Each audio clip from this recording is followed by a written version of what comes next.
بچیوں زندگی کی خوبصورتی ہر انسان چاہتا ہے، اور یہ صرف در مصطفیٰ سے ملے گی۔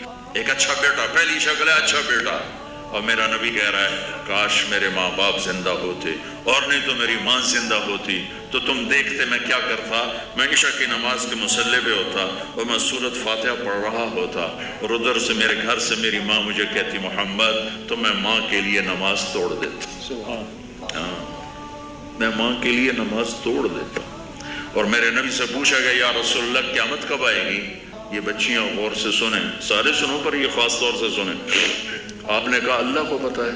یا رسول اللہ کوئی نشانی بتا دیں؟ تو آپ نے کہا جب بیٹیاں بھی ماؤں کو ذلیل کریں گی تو قیامت آئے گی۔ جب بیٹیاں بھی ماؤں کو ذلیل کریں گی تو قیامت ان تلد الامۃ ربتہا۔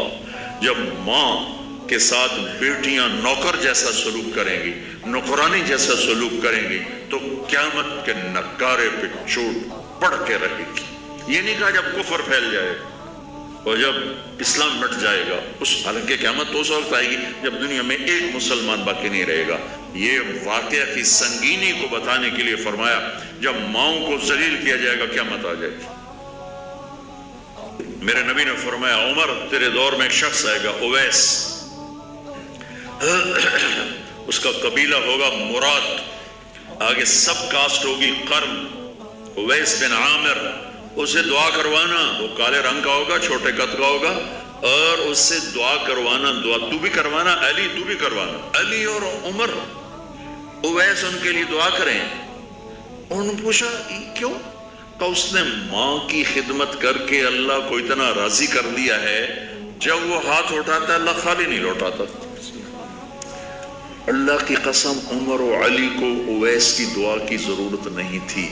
امت کو پیغام دینا تھا کہ مائیں ذلیل ہو رہی ہیں آج، اور باپ جوان اولاد سے چھپتے پھر رہے ہیں، تو میرے رب میرے نبی نے یہ آگے پیغام دینا تھا کہ نبی ہو کر رسول ہو کر کہہ رہے ہیں کاش ماں ہوتی تو میں اس کے لیے نماز توڑ دیتا۔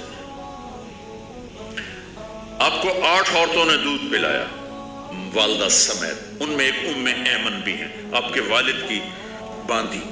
تو گھر میں تشریف فرما تھے، ام ایمن بیٹھی تھی حضرت عائشہ، تو ام ایمن کہنے لگی یا رسول اللہ پانی تو پلا دیں۔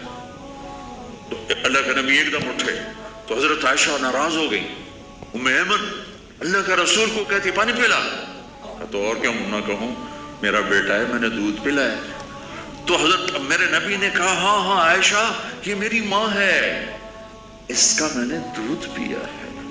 آپ اٹھے، گھڑے میں سے پانی بھر کے یوں دونوں ہاتھوں سے حضرت ام ایمن کو پیش کیا جو حبشی باندھی تھی، چونکہ دودھ پیا ہے تو ماں کا لفظ صادق آ گیا، تو بجائے اس کے کہ برا مناتے آپ خادم بن کے اپنی ماں کو دودھ پلانے والی ماں کو آپ نے حضرت حلیمہ سعدیہ تشریف لائیں، آپ نے اپنی چادر بچھا کر اس کے اوپر بٹھایا۔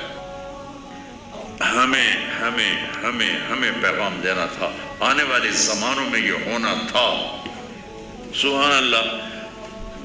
امام ابو حنیفہ کا نام تو سب کو معلوم ہے نا، ایک اور عالم بتاتا ہوں عبد الرحمن بن ابی لیلہ، ان میں علمی کھٹ پٹ تھی بہت زیادہ، آپس میں بندی نہیں تھی۔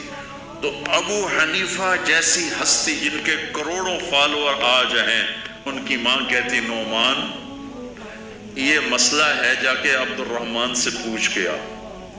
زندگی میں ایک دفعہ نہیں کہا ماں جی میں اس کو بڑا عالم ہے میرے کو پوچھ لو، کہا اچھا ماں جی، اپنی چادر اٹھاتے اور پہنچ جاتے، دروازے پہ دستک دے کے بھائی مجھے میری اماں نے بھیجا ہے آپ اس پہ فتویٰ، حالانکہ ان کی اپنی رائے اس کے خلاف ہوتی تھی، لیکن ماں کے احترام میں جا کر ان سے مسئلہ پوچھتے جن سے روزانہ مناظرہ ہوتا تھا، روزانہ کھٹ پٹ ہوتی تھی علمی، ماں نے کہہ دیا جا کر ان سے پوچھ کے آتے تھے، اپنے اتنی بڑی علمی قدر و منزلت کو ایک طرف رکھ دیتے تھے، نہیں میری ماں نے مجھے کہا۔ تو آپ سب نوجوان ہو، ماں باپ زندہ ہیں تو ان کی دعا لو، آہ نہ لو۔